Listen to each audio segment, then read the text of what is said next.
He did a nice job. You know, we moved him from left tackle to right tackle, which it changes a little bit, but I was very happy with his set lines and, you know, the way he surfaced the block. So there's improvement there, but there's still a ways to go.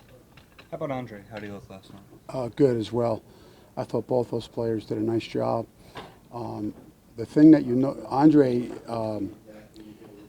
every day he just learns something new about the NFL and how fast it is, and the way he was forcing the switch on some of the twist stunts. It's just so natural for him. He's so quick and can change direction so well.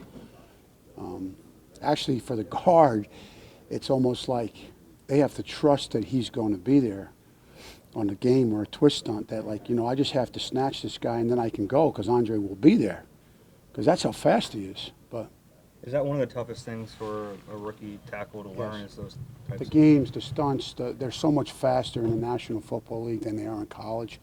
And then when you tell a player that, they like yell or whatever. And then when they get in, then I remind them last on the bench. Now I say, you remember what I keep preaching, right, guys? Well, now you know. You didn't believe me before, now you know firsthand. So when we do these type of things in practice and training, let's try to do them with a little more speed so that we can become acclimated or more acclimated. But you know what?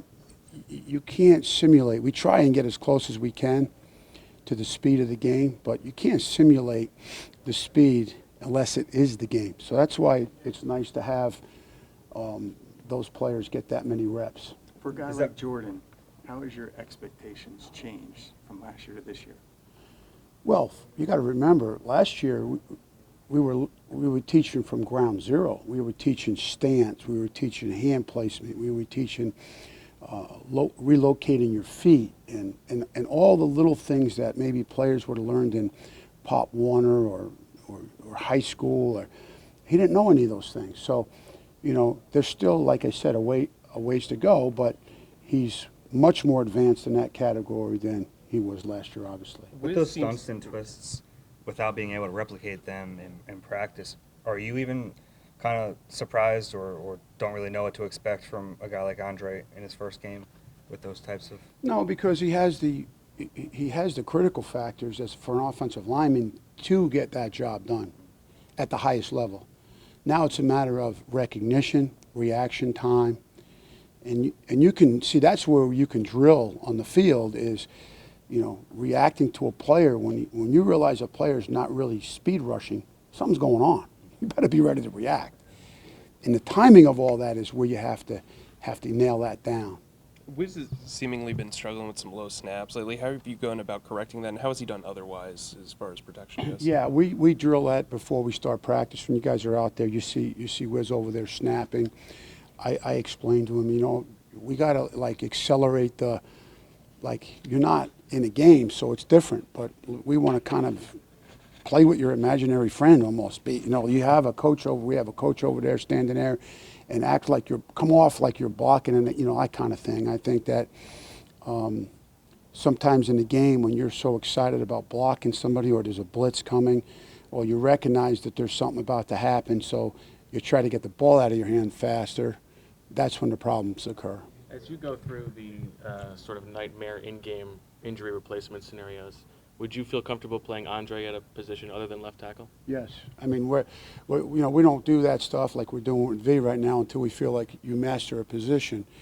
And once I feel very good about that, then I feel like we can branch out and start to learn other positions, and that's important for guys, especially young guys. Like Isaac is an example of that. I mean, how valuable was he last year? He played every position on the offensive line and played it with detail and precision. So I think that as a player, you create value for yourself when you're able to do those type of things, and the players know that. You're moving Matt Pryor around quite a bit. How has he looked so far throughout camp and then yesterday? I think Matt's had a good camp. Again, there's still a ways to go. The one thing that you notice in the game, if you watch the game, boy, was he using his hands well. He was blasting people with his hands. But then a couple of times he kind of overdid it, got caught out of balance, grabbed the guy on a hold. You know, he lost his balance, and that's the reason why he grabbed onto a guy in holding. He smashed him, and then the guy redirected on him. So there's a fine line with that stuff, but I'm very happy with like his understanding of each of the positions because he can now play all four. The only thing he hasn't played is center, but he can play all four positions. And like Isaac, but Isaac played center as well. You create more value for yourself, and you help your team better more. Is that the same thought process with Nate Herbig? I see he's been taking some reps at center too, and stuff like that. Yeah, I think it's that way for everybody, unless you're the starter and you're established at that position, and you need to play other positions. I have to be fair to the player and see if they can do that or not. With Fee, you mentioned like how guys you're quicker now playing guard than or tackle. Do you find that he's handling that pretty well and maybe even better than he did when he was a tackle? You talking about Mac Pryor? Oh, no, Big V. Big V? Yeah. Yeah, I think that that's still a work in progress for V, to be honest with you, the timing of it all, because it's all new for him. And that's why I'm glad he's doing all this, because it's different. And there's times where there's no issues. I think there were a couple times in the game last night where he was surprised at the speed, but then, bounced right back. So Nate obviously went down and he's going to be out a few weeks. So what's kind of the plan with how you're going to give reps out to Cody and Clayton? Yeah, right now, obviously that moves everybody up the totem pole a little bit. Everybody will get more reps, and we'll just continue to attack it like we have, dispersing reps throughout the groups like we've been doing. Has it been tough to kind of get a good sense for what Cody can do based on the reps he's gotten so far? He's done a good job. Obviously, he's new to the system and stuff like that, so the reps he gets, I think he's maximized really well. And then, like I said, there's more reps to go around now, so it'll just be more opportunities for him to continue to learn our system and continue to grasp it. Based on what he's done, what has he done well, and what does he still need to really work on? Well, you can see he's a guy that's played. He's started and won games in this league, so he comes in with a plan every time he comes into a practice or game situation, understands what he wants to get done, and I think he just has a poise about him, a guy that looks like he's played before. Doug had said that they're like a pitch count, not just on Carson, but with everybody. What does this injury do if you don't bring in another quarterback? Well, I think it's more so we're just always aware of how many balls everybody's throwing. We've kind of kept that metric throughout the camps that we've all been here together, so we have a good idea of maybe how many balls it takes for a quarterback to start feeling sore in his shoulder, whatever it is like that. We're always just aware of where everybody is, monitor everybody like we do with every aspect of our players from our sports science department. What did you make of Clayton Thorson's evening? I think he probably wanted to go out and perform a little bit better than he did. I felt like he saw things pretty well. At the end, he just probably didn't make the throws that he wanted to make, but it's a guy that played his first NFL game last night. And I know he's excited to get back after it this week, and we've got 3 more preseason games coming up and more practice opportunities, and he's ready to get going tomorrow. I know that. What's more correctable, do you think? A guy who sees things and is not executing on the throws, or a guy who can make the throws but is not really seeing things well?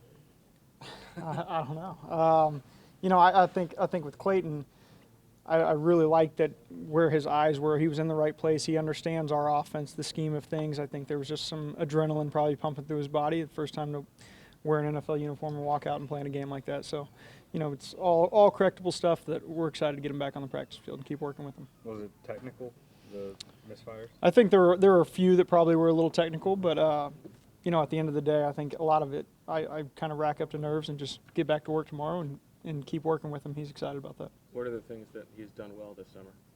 He's really attacked just learning the offense. It's all a new language for him. It's like anybody coming into a new system. He knows football. He's played a lot of football, but we speak our own language here in our Eagles offense. So that's been a big part of it. And there's a lot of details, a lot of intricacies, and then playing against a Jim Schwartz defense every single day, you get challenged with something new. So there's maybe something that just comes up as an adjustment at the line of scrimmage that we expect our guys to handle. And so every time he sees that, whether it's his rep or somebody else's rep, we just get a chance to coach it on the film. I think there's growth every single day with him in that aspect. When you're scouting college quarterbacks, how much do you look at an ability for them to learn from their mistakes? Like if you see them make a mistake and then they don't make it. Yeah, again, certainly. How much do you look specifically at that? Anybody, you want to see a guy that's going to learn and grow from something and not repeat mistakes. I mean, that's kind of, that can be hard to watch as a coach where a guy continues to repeat mistakes, and that gets frustrating at times, but I don't think that's been an issue with the guys we have here.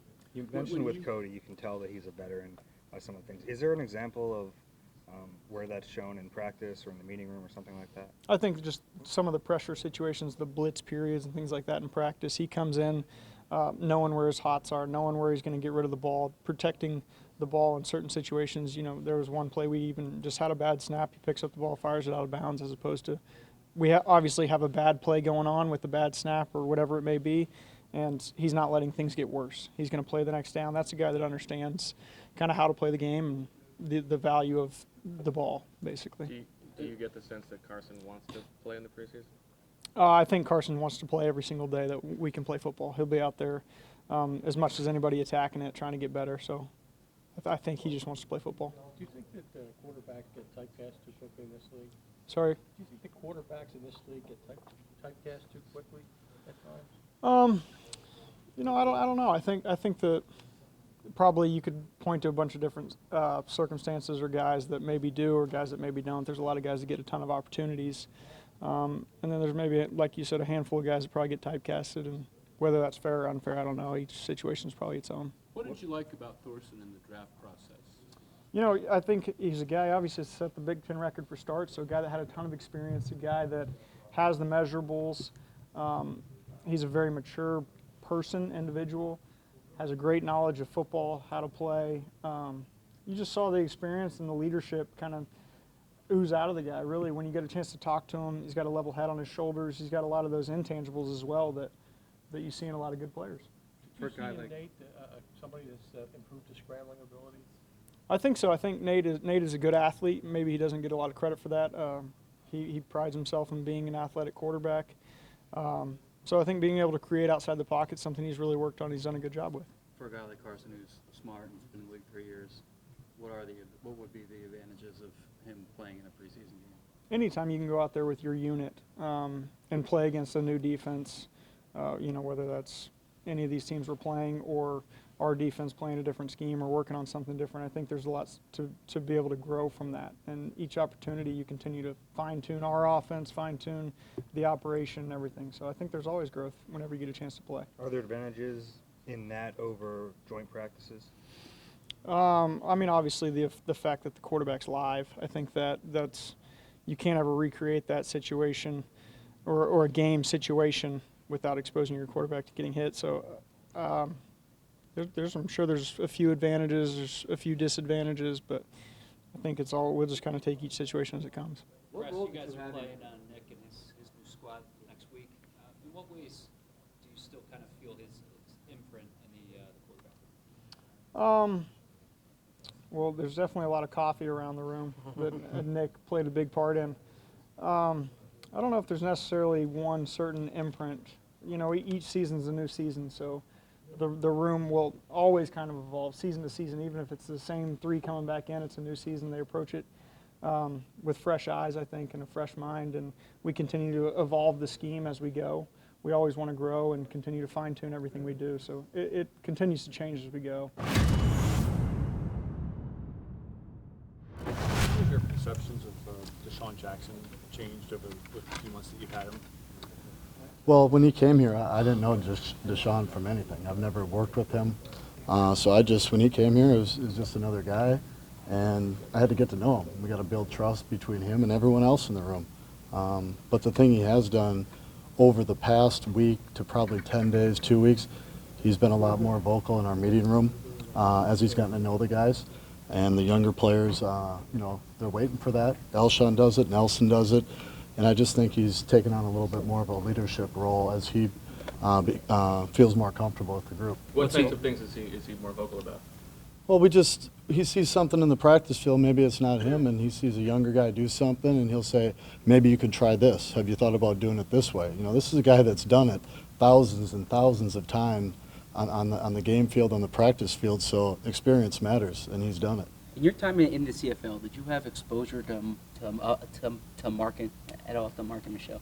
I did. And what was the exposure at that point? Well, just they were our rivalry up there. Okay. You know, I was in Edmonton, they were in Calgary, so I'm saying there's probably maybe 4 to 6 times that we played against them. He was on the offense, I was an offensive coach, so it's not something where I scouted that side of the ball. I was working on the defense side of the ball, but He flashed at times. You could see him making plays up there in the CFL. So I knew his name right away when he came down here for a workout. Did you have influence in signing him at all? Or? Not at all. Your thoughts on him in his first 2 weeks and last night?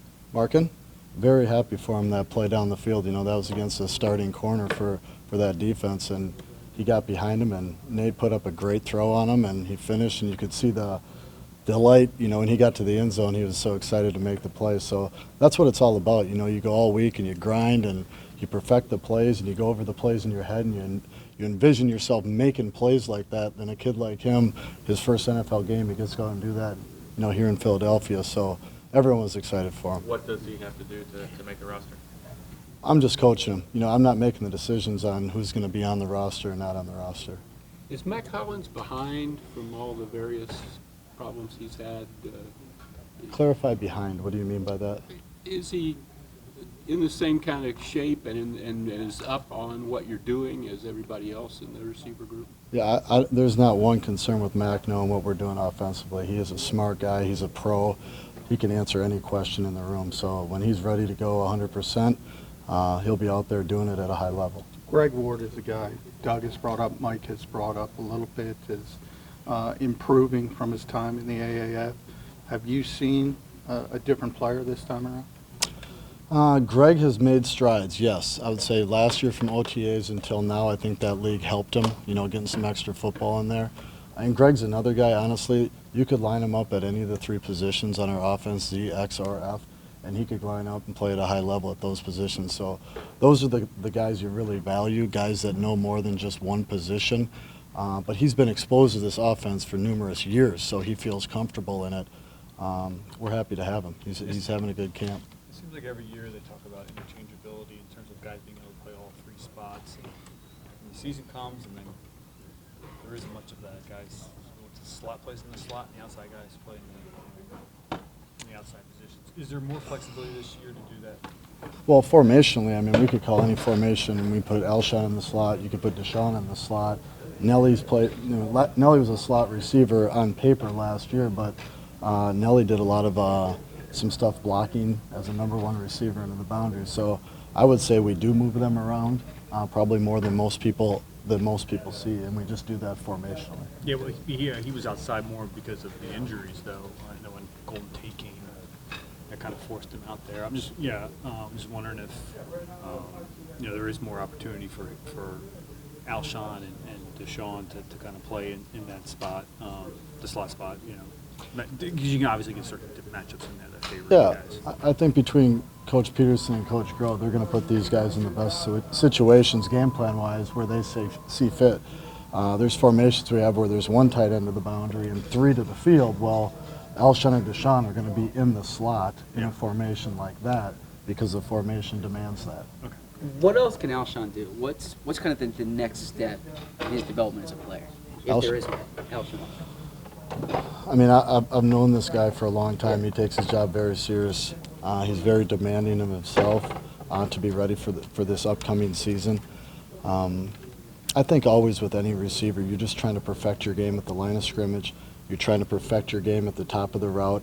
And then we obviously know he makes those contested plays, but those are really the 3 levels at the receiver position. If you know the offense, you're just trying to get better every day and master your craft at all 3 levels. By virtue of injury, suspension when he was in Chicago, he hasn't had that 1,000-yard season in a few years. Is that still the type of player that you see him as?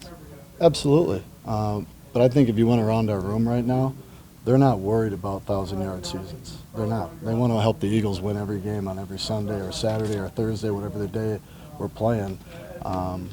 They want to make catches, they want to make plays, and they want to help us win football games. If we win football games and they have 2 catches or 3 catches, you're never going to hear a word from these guys because all they want to do is win, and that's the truth. How do you help instill that? How do you help instill that? As a coach? Yeah. I think Coach Peterson does a great job. Mike does a great job. All of our coaches do a great job. That these guys understand we have a lot of good football players on this team, a lot of great football players on this team. But the bottom line is, it's a unity, it's a camaraderie, it's being unselfish, being a team guy, and these guys want to win. We're not talking about 1st and 2nd year guys that are worried about getting caught up in, the hype or any of that. We're talking about Alshon, Deshaun. These guys are worried about winning Super Bowls. These guys are worried about winning football games on every Sunday. So I think that's could be misconstrued from what most people think about these receivers. I mean, they want to do what they can to help the Springer running back. You know, they take their jobs very seriously, not just catching touchdowns and gaining yards. You talked a little about formations and everybody moves to different slots, and we see that every day at practice. But is there something to the fit and the fact that skill set, you have a field stretcher, you have a big, rangy, intermediate guy like Alshon. Nelson's so good in the slot. Does that fit help things? Well, I think, you know, a lot of people say, well, it's just Deshaun. He's a speed. I mean, Nelson Aguilar got behind a lot of defenses last year as a slot receiver. I think it's fair to say if someone goes bump and run on Alshon Jeffrey, you can put him on a quick fly, and that's stretching the field, and he can, you know, go rip one out of the air. So they have different traits, but really at the end of the day, I think they can all do these things. It's just some people do them at higher levels based on what their God-given talents are. Does anything surprise you about Deshaun besides the speed, seeing the speed up close? I mean, that's what everyone knows about him, but he catches all different routes, I'm sure. He has great catch radius. He has great catch radius. He's not a guy that just catches it in this area. We saw him in the red zone the other day, you know, go take one about, you know, a foot below the goalpost. He's outstanding at releasing at the line of scrimmage, and he can go track a football. He can also play in the slot, and we're going to do that with him in different situations. But as a group right now, we're just really excited about the depth that we have at this position right now. A lot of guys can do a lot of things, and trying to get better every day. That's all we're talking about right now. What have you noticed about JJ since you put the pads on? Since you guys started putting the pads on, it does kind of seem like he was dominant during the offseason program and then a little quieter during training camp. Like, what have you noticed since you guys have had more physical practices? Well, I mean, we all know that, you know, his body, his structure, you know, I'm not going to say he's Alshon or he's like Alshon, but they do have some similar traits where they're power forward type of bodies, you know. If there's someone in their area, they feel like they can carve out a spot and, you know, go rip the ball out of the air. He's got excellent hands. But when you get the pads on, it becomes a little bit more physical game, and that's a good thing for JJ. He's just adjusting to the speed. He's adjusting to our offense. But there's flash plays he has every day. You know, we're excited about his future here as an Eagle. Was there a moment, you know, in the pre-draft process where you were like, this is the guy I want in our building, in our organization? Well, really, for the most part, as coaches, we evaluate, and then, you know, obviously Howie and the crew really do the groundwork, and they do a lot of the decision-making when it comes to that. So when we talked about JJ, we liked his qualities. We really liked the player he was. We got an opportunity to meet with him, and he was outstanding in the meeting room. And he's got great work ethic, great kid. There's a lot of positives about him. What stood out about his route running ability? JJ's? I think just that he's versatile. You know, he's not a speed demon per se, but he uses technique to kind of turn corners around, and then he's got that big frame to kind of catch the ball off his body, is what was very attractive about him. What have you seen from him? You know, you have three very established receivers kind of ahead of him. Like, what have you seen from him kind of learning from them and picking up things? Well, his ears are always open. He's always asking him questions. I mean, between those three, they've done it many, many times. And young guys in this league, the guys that are true pros, are always asking questions. They're always taking notes. And JJ is doing that every day. So he's always in Alshon's ear, Deshaun, Nelly, but all of our guys are. They really are.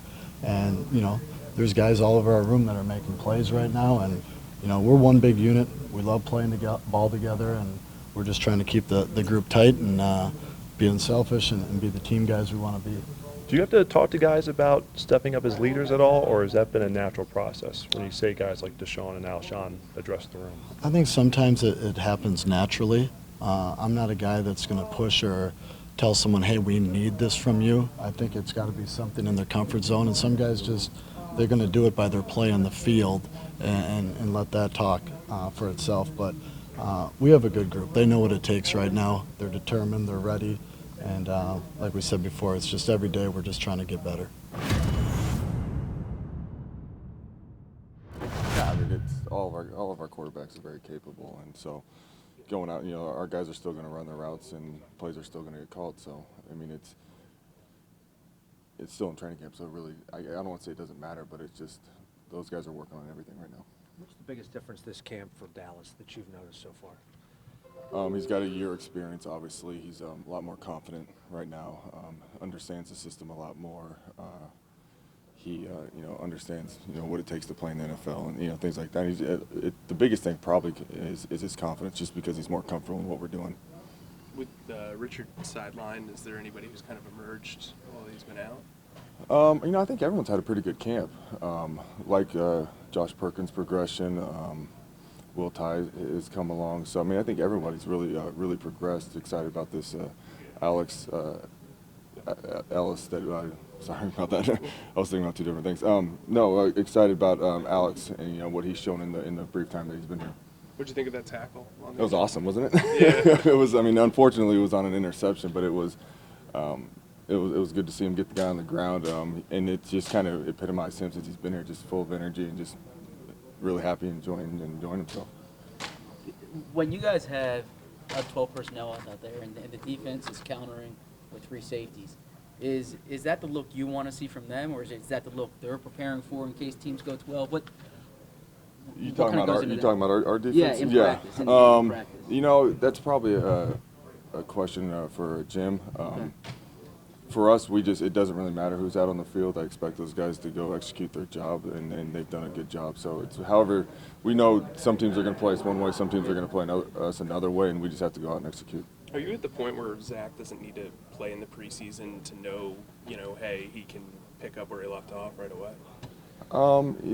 It's Coach Peterson's decision. I'm confident either which way.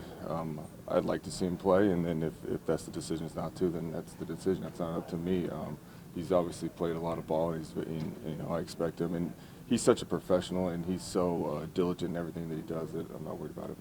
Schwartz was saying that safeties are becoming more valuable now because of mismatched tight ends and mismatched running backs. How have you seen that position evolve from the time you played to now? Yeah, they didn't really put a safety on me when I played. I wasn't that much of a threat.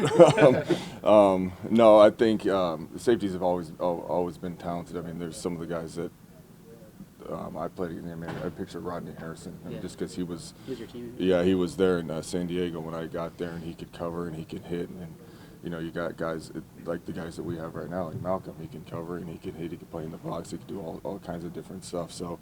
Those guys are very valuable, I think, more so because of the way the tight end position has changed. And so you saw more, say, linebackers back then? Yes, I saw more linebackers. And how about Gates? What did Gates see? Gates was seeing a lot of safeties. He was and probably still is such a mismatch. Yeah, and not to compare, Zach or Dallas to Antonio Gates, but it seems more tight ends are coming in with that type of skill set. So do you imagine more safeties kind of covering them as opposed to sandbackers? I don't know. There's some talented linebackers in this league that can flat out cover. Again, I think it's all personnel driven and what each team has and what they feel comfortable and what their scheme is.